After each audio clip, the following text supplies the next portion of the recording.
మా అప్బ్రింగింగ్లో మా ఫ్యామిలీలో ఎప్పుడు కలర్ డిస్కషన్ వచ్చేది కాదు, బట్ రిలేటివ్స్లో వాటిలలో చాలా కంపారిజన్స్ ఉండేవి కజిన్స్తో.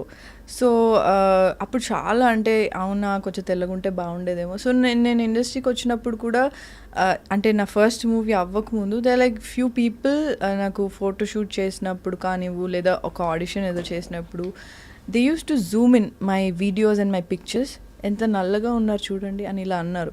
సో నాకు చాలా ఇన్సెక్యూరిటీ వచ్చేసింది. అంటే probably to become an actress నేను ఫేర్గా ఉండాలేమో, అది నాకు ఏం చేయాలో నాకు తెలియదు. ఫేర్ అయితే అవ్వలేను, నేను బై బర్త్ ఇంతే ఉన్నాను. సో అంటే ఎవరినైనా కలవాలి అన్నా, సో సపోజ్ మోడలింగ్ చేయాలి అన్నా నన్ను తెల్లగా చేసేవాళ్ళు మేకప్తో. సో నేను ఎలా అంటే ఇక్కడ వరకు తెల్లగా ఉండేది, ఇక్కడ నుంచి నా న్యాచురల్ కలర్ ఉండేది. సో నా చేతులు నార్మల్ డస్కీ ఉండేది, మొత్తం ఫేస్ అంతా పెయింట్ కొట్టినట్టు ఉండేది. ఎందుకు అంటే client wanted fair complexion. So I always use to struggle about my complexion, ఎందుకంటే నాకు అంత అవేర్నెస్ లేకుండే అప్పుడు. సో నా కాంప్లెక్షన్ అనేది చాలా నార్మల్, చాలా మంచి కాంప్లెక్షన్. సో అందరికి డిఫరెంట్ షేడ్స్ ఉంటాయి, దట్స్ ఓకే ఫైన్ అని చెప్పి నాకు అంత తెలియదు అప్పుడు. మన సౌత్ ఇండియన్ ఒరిజినల్ కాంప్లెక్షన్ అది కదా.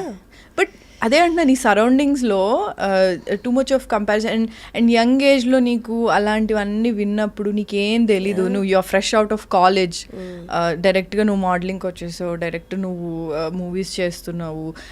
అండ్ ఇప్పుడు నువ్వు చూస్తే చాలామంది యాక్టర్స్ అంటే పాత యాక్టర్స్లు వేరు. మళ్ళీ ఇఫ్ యూ సీ విజయశాంతి గారు వీళ్ళందరూ చాలా dusky, very hot, like right, they are very hot complexion, yeah, they're very dusky and very real, ante manalaga undevaru, so you can see yourself in them. So after a point there are a lot of actors who are very fair because they're from Bombay and all.